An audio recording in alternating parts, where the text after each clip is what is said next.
We are very happy to be joined in studio by Rob McLeod, Frisbee Rob. How do you get a name like Frisbee Rob? I guess Frisbee must be your life. Is that fair to say, Rob? It is. It used to be Ultimate Rob. Oh, Ultimate right. Frisbee, and then I got into more Frisbee stuff, so I became Frisbee Rob. So for anyone, I mean, I think we've all thrown a Frisbee around at some point in our life. How did you... figure out that you were good at throwing the Frisbee, and two, decide to make that your main area of focus? So I didn't actually start playing Frisbee until after high school. Okay. And that's actually a big point that I make to kids is you don't have to start something when you're really young. Okay. But I did a lot of things when I was young that helped me become good at Frisbee, like playing baseball, you learn how to catch. Ah, yes, Discus, you learn how to turn your body and get power on a throw. And so when I started getting into Frisbee after high school, I actually went to the U of A. Okay. And bought a disc from the Butterdome. From the University of Alberta Ultimate Team, and started teaching myself how to throw. And there was no YouTube. That was in 2000. Yeah. There was one website with a couple grips of like, here's how you hold the Frisbee. And so I went in this big field. There was some cows that would join me once in a while and some horses that would kind of be like, what's this guy doing?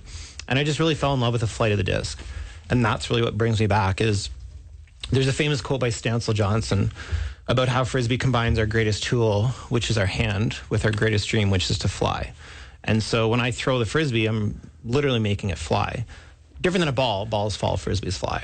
And when a ball dreams, it dreams it's the Frisbee. So for me, everything that I do with Frisbee is all about showing people what's possible with Frisbee, whether it's playing catch with yourself, with a friend, with a dog, with a basket, for disc golf. Yeah, so it's obviously a pretty important part of your life, and rightfully so, because you did not come across the name Ultimate Rob or Frisbee Rob by accident. You obviously are very good at it, despite being self-taught with no YouTube video help. Can you rattle off maybe a few of the records you've set throughout your time Frisbeeing? For sure. So the record that I'm most proud of is the longest throw to a dog, and it's about 1.5 football fields. I also have 3 Guinness World Records on ice skates, so I throw the Frisbee and catch my own throw, which I did at the Silver Skate Festival in Edmonton. So Canadian. Sorry, just really quick, what was the dog's name? His name was Davey. He was Ryan doesn't care about your accomplishments. Rob, he is in it for the dog. Davey, who I know was an amazing dog, could not have asked for a better partner to do that type of stuff with. Our second fastest dog in the world. They love to sleep, and he's just super chill. He went into over 100 schools with me. He threw up on the floor. He peed on the floor. He pooped on the floor. So we had some interesting adventures. For sure. Yeah, good times and bad. But I know you're solo now. But does that? I guess that probably doesn't affect anything. You still like doing all the working with dogs and stuff too, right? Yeah, I still compete with dogs. Yeah. Have taken obviously different focus now because he's not there, and so that's not my main thing. I have more focus now on actually growing the sport of Frisbee and getting into more schools and traveling a lot more. Yeah, and you mentioned going into schools, and you not only take, try out Frisbee, it's really fun, and here are some of the things you can do with it, but you also talk to kids about physical activity, which, do you find that that is something that parents and teachers are kind of asking you to do these days more often because of so many kids love to play games, which unfortunately, unless you have a treadmill desk, you're probably not running and playing a game at the same time. And of course, it's so easy to play online games and whatnot nowadays. What, I guess, message do you take to kids when you do go to these schools? For sure. And there's so much to unpack there, really, because it's like now that we have like a Roomba, we don't vacuum as much. Yeah. We have a dishwasher, we don't wash dishes. So physical activity that we used to do that didn't seem like much, like in reality, our body burns way more calories if we just lay there and don't move, right? Yeah. Our body takes a lot. So people will work out a little bit, and that's great, but it's what you're eating. But a lot of kids now too, I noticed, I was at a school a couple weeks ago, and the kindergartens were trying to balance on one foot. But a lot of the shoes that they were wearing were super thick or very stiff. Okay. If they just took off their shoes and went in bare feet or sock feet, they'd be a lot better. And so there's a lot of things happening when they're 5 and 6 years old that have an impact. There's a lot of campaigns that we talk to kids about playing, but adults don't play. We're like, you should go play. We don't have to play, right? And it's like, going to play hockey is not play. That's an organized sport. Yeah. And so I mentioned to kids, like, what would the game of hockey be like if you had a triangle hockey rink with 3 nets and 2 pucks? It might be a terrible game, but that's making up a game, right? Like, go see what that's like. And that's really what I love about Frisbee is getting kids back to playing. Part of the reason that I'm doing what I do is there is a TED Talk called The Demise of Guys with Philip Zimbardo. And he talks a lot about the 10,000 hours. Yeah. So Malcolm Gladwell is famous for talking about that with practice. By the time a kid is 21, the average kid spends 10,000 hours playing video games. And so when you look at that and it's like, how much time are we spending on screens? When you and I were in high school, we weren't spending 7 hours in front of a screen. Right. So we had more time to sleep. We had more time to spend with friends. So now that we're spending all this time on screens, sleep is suffering, our friend time is suffering. There's a lot of things that we're getting away from. And so people are like, everything in moderation, but we still have 24 hours in a day. How can we add more to each day, try and do more, right? So it's just trying to figure out, find your thing. You know, if you like hockey and you spend 3 hours watching a hockey game, well, you can't play hockey. Right. So it's like, try to figure out that balance a little bit. With Frisbee Rob, a guy who goes across the country talking about, well, both Frisbee and staying active, talking about a bunch of sports that kids could take part in. But even something simple as walking in nature, I mean, is physical activity, right? I mean, you don't have to be a sporty type guy to do that. No, and it's like, you know, video gamers, right? There's a lot of them that train. It's very important. If you're sitting a lot, the stronger your body is, the more you can be consistent from the first time you play that game. Finger dexterity, like really important. You know, we know from a lot of typing, you see people with these big braces on their arms. True.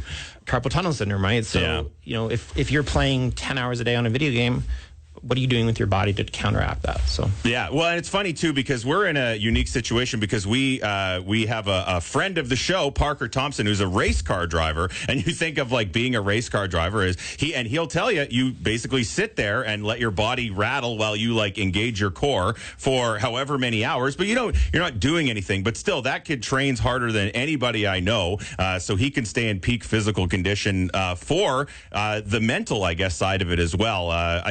You probably see all kinds of benefits. Staying fit is not only keeping your body in tune physically, but mentally too, probably. Yeah, and especially when you're competing a lot. And even when I'm doing trick shots in front of kids, there's a lot of times where I'm telling myself, like, you know, if I miss the first throw in the basketball net, oh, you're terrible.